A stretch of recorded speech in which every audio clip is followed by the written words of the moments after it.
Ya, selamat sore. Assalamualaikum warahmatullahi wabarakatuh. Waalaikumsalam warahmatullahi wabarakatuh. Ya, ketemu lagi dengan saya. Kami dari kelompok kami menerangkan tentang spesimen A106B dan kelompok kami adalah Muhammad Barakatuh Parawi saya sendiri dan saya dari Setio Prasetyo. Ya, langsung saja ya. Tentang baja A106B, yaitu merupakan baja dengan kadar karbon maksimum 0,3 dan ini bisa dilihat chemical composition-nya.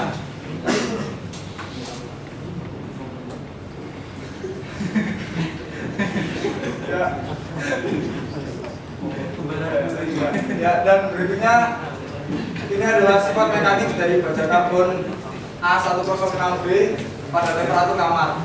Kemudian pada tabelnya seperti ada sifat-sifat mekaniknya seperti tensile strength, elongation dan lain-lainnya. Bisa dilihat sendiri di tabelnya.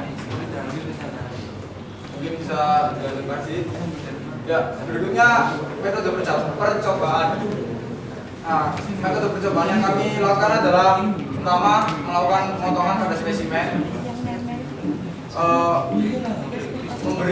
Berikutnya memberi perlakuan pada spesimen. Spesimen kami menggunakan dua spesimen. Satu spesimen sama dengan perlakuan yang berbeda. Yang spesimen pertama itu tanpa perlakuan dan spesimen yang kedua itu diberi perlakuan normalizing. Ya, setelah kami beri perlakuan tersebut, kami memberikan resin pada spesimen kami dan dengan tujuan untuk mempermudah saat melakukan grinding. Setelah itu kami grinding mengamplas sampai dari grade 80 sampai 2000. Berikutnya kami beri larutan nital dengan campuran alkohol 70% dan NO3 68% dengan perbandingan 96 dan 4:4. Nah, ini kita menggunakan metode swipe dengan pertama kami melakukan metode swipe 2 detik tidak keluar ininya hasilnya, terus 2 detik lagi masih belum dan kami tambah 1 detik lagi jadi total 5 detik baru kita bisa lihat hasilnya. Lalu kami melakukan pengamatan dengan menggunakan mikroskop optik. Ya, selanjutnya akan dijelaskan oleh Mas Karim. Selamat sore, mungkin ini saya tampilkan diagram fasa dari FE3C.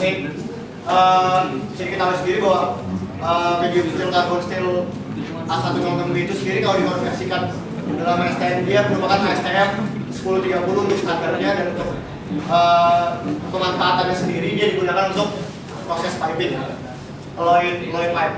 Jadi bisa dilihat kadar karbonnya maksimal memang 0,3% karbon dan kita pakai suhu pemanasan untuk normalizingnya adalah 850, yaitu sekitar 40 derajat sampai 50 derajat Celcius di atas A3.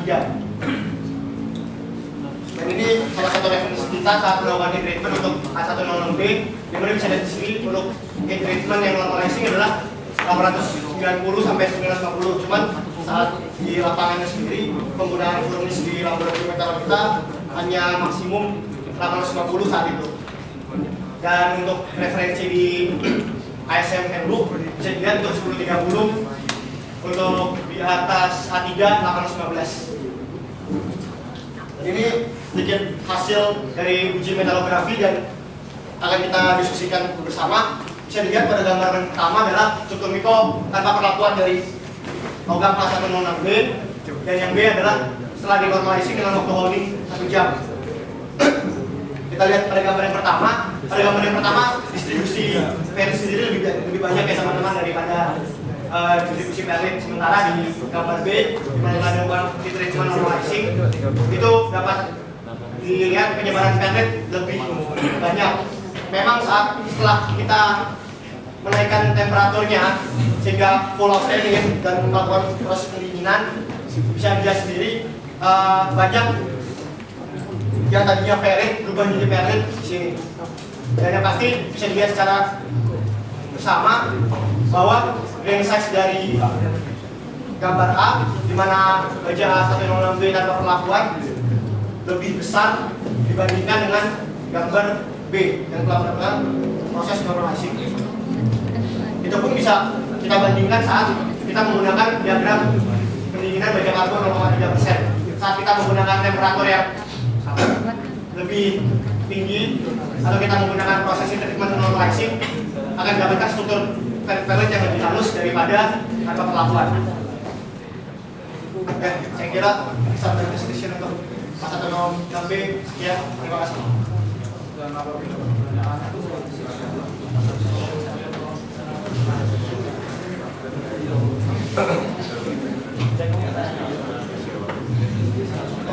Apakah ada pertanyaan?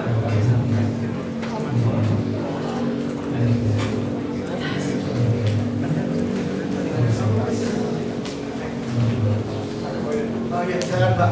Adi Alfa. Ini atas dasar apa kelompok ini memakai 1890 derajat Celcius itu sebagai temperatur pemanasannya. Terus gini, ketika baja pada dari baruan kita sebenarnya nggak bisa bereferensi pada diagram P3C yang pada aslinya itu. Ya tadi sebenarnya kayak saudara Edward yang pakai gambar itu kan nggak bisa buka sama kita harus buka sama ID diagram.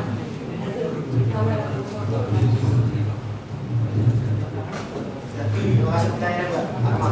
Jadi memang sebenarnya diagram masa standar yang mungkin bisa dilihat di sini, ini keadaan equilibrium ya. Kita nggak tahu baja ini memang seperti ini diagramnya atau belum.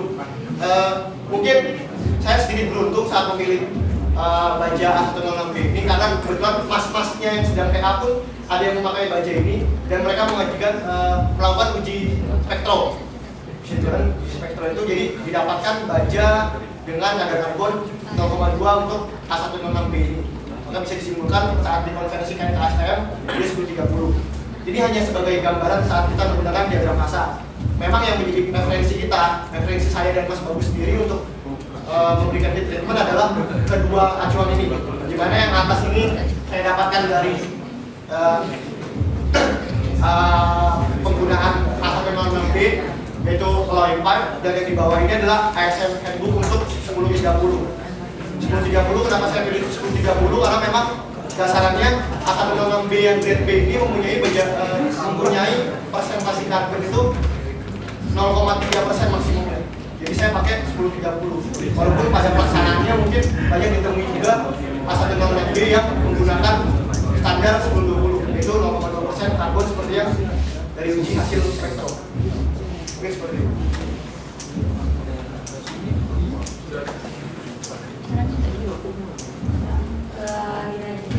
Kalau yang mau saya sendiri sih, kalau memang kita pakai 1030 sama-sama persentase karbonnya, sebenarnya kita lihat lagi kan tambahan paduan itu dia akan mempengaruhi apakah bakal turun atau naik atau berarti mungkin masa hasilnya.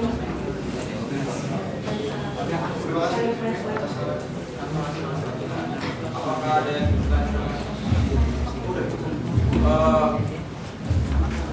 terima kasih atas perhatiannya. Mohon maaf jika ada salah kata. Baik,